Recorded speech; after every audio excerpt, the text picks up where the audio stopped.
up, everyone? It's your boy, Satem Mangali, the Reverend of the Revolution, welcoming you to another edition of your Daily Revolution, helping you to wake up, turn your brain on, and to go prosper every single day in every part of your life. Today's topic, listen to the voice. Sit back, relax, and enjoy the show. I often talk about the voice and what it feels like and what it directs and guides me to do. But I'm going to start back with a couple stories from 20 plus years ago. And I'm going to tell you how it's affecting me today. Maybe you've been hearing something. Thoughts in your mind, premonitions, promptings, intuition, your gut or your core speaking to you. Listen to it. It's real. And when you start to master listening to it, how do you master listening to it? You just follow and do what it says to do. You start to receive it more, and you start to receive it consistently more. 1997, I came home from serving a 2-year mission for my church. And upon coming home, I got a car, and my brother said, hey, I got these really cool speakers, and I think we should put them in your car. These big subwoofers with this plexiglass, and it was really nice and cool, and I wanted to put them in because I love listening to music. And the voice within me said, do not put them in. I couldn't figure it out why. I'm like, well, how could this hurt? What could be wrong with this thing? Once again, the voice said, do not put this in. Well, what ended up happening was I didn't listen to the voice and I put it in.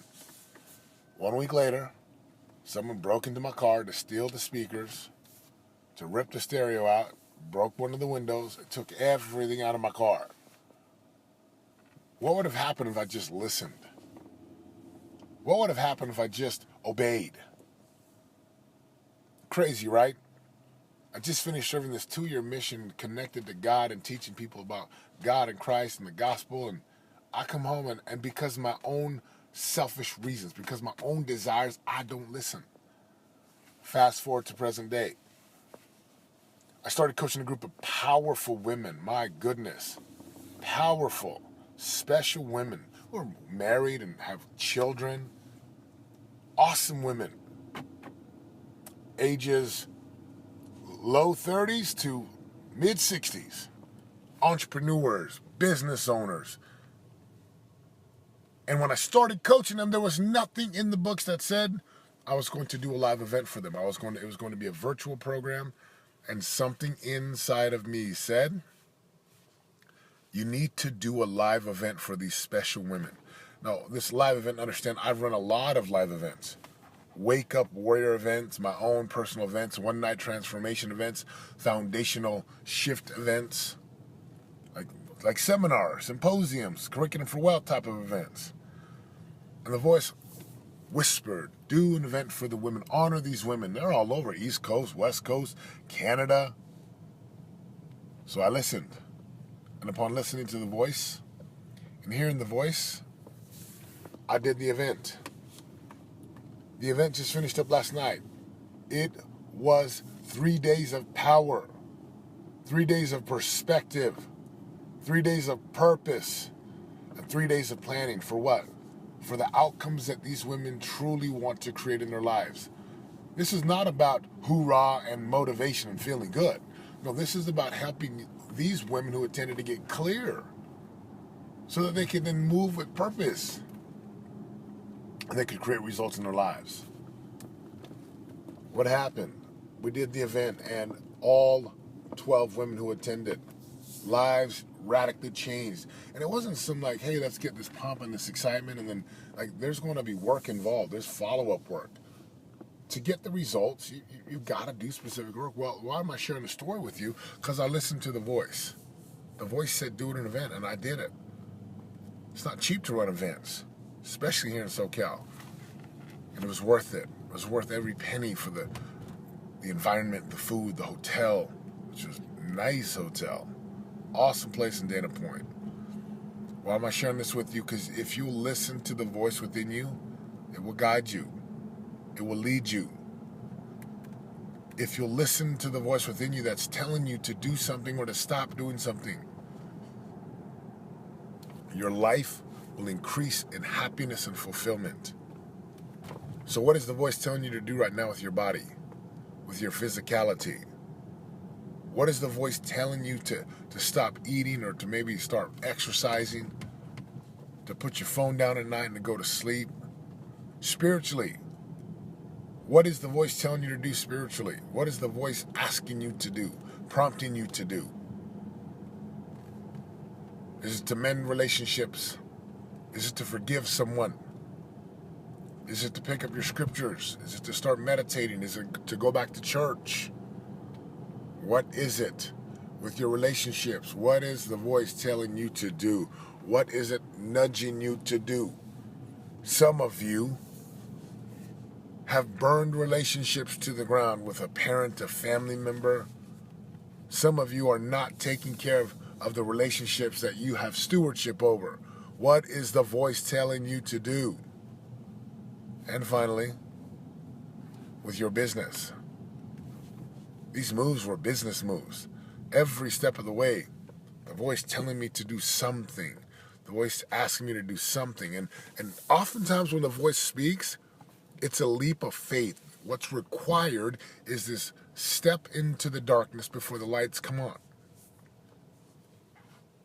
So if you're a spiritual person searching and asking, I can promise you the voice is telling you to do something.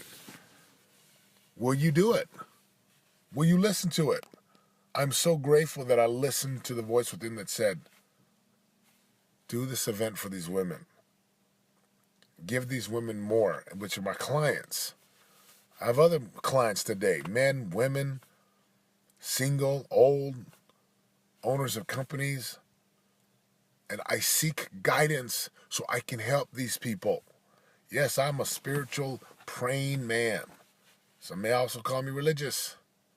Whatever you call it, whatever it's called, it's irrelevant. What matters is the fruit that I produce, the results that I bring about from my actions, my intentions, from my commitments. What is the voice telling you to do? What is it guiding you to do? When I moved to Southern California, no joke, everyone knows this, no surprise, it's 4 times more expensive than Utah.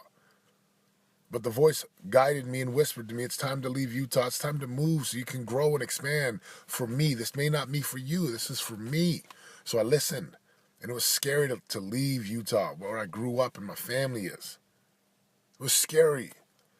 But based upon my desires and my goals and my targets and what I want and who I want to create as a person, as a father, as a husband, based upon what I want to create for my life, the voice said it's time to move. So I began looking for homes down here in Southern California. Expensive. But it just is what it is, right? Expensive is just a word that describes something. And when we found the home that we currently live in, I knew this was the one. And I had the confirmation, this is the one. So I listened. It was awesome. It's been an amazing, we've been here 1 year. Oh my goodness. So what's the lesson? Listen to the voice. Listen to the voice. It's called multiple things. The still small voice. Christians call it the Holy Ghost, the Spirit of God. If you look at the fruits of the Spirit in Galatians in the New Testament, that gives you an accurate description of the voice as well. I know this. When the voice speaks, I listen. And when it warns me, there's a big difference between fear and the voice. Fear is like my own fear and doubt, and I don't know if I can do this. But when it says no, when the voice says stop, do not do this, it is very distinct. It's like this warning. You know you're on the wrong path. You know you're on the wrong path. One story about this. I'll never forget going to speak to a group of youth in the mountains in Utah. And my wife had a car and I had a truck. My wife's was a SUV and mine was a truck, and I wanted to take my truck. So I took the car seat out of my wife's car. I took 2 steps and the voice clearly said, do not take this. Take your wife's car. I didn't want to take my wife's car. It was kind of messy. My car was clean. And I sat there and I'm like, is this you? And it was because I wanted, here's a distinction, I wanted to take my truck. Oftentimes the voice prompts us to do things that we don't want to do. So I took my wife's car, and I drove my other car. We had a third car at the time. We drove my other car all week, and then a week later, We jumped in the truck on the freeway going 75 miles an hour. I went to hit the brakes and no brakes. No brakes. My heart jumped, adrenaline. I pumped, I downshifted, no brakes. I came to a stop by downshifting. I can't imagine what would have happened had I not heeded the voice. Had I not listened to the voice. Being up in the mountains, steep tracks, skinny road, certain death. But I listened. And I have countless stories of listening to the voice and not listening to the voice. Listen to the voice, you are blessed, you are guided, you succeed, you prosper. You're strengthened, and the way is always prepared.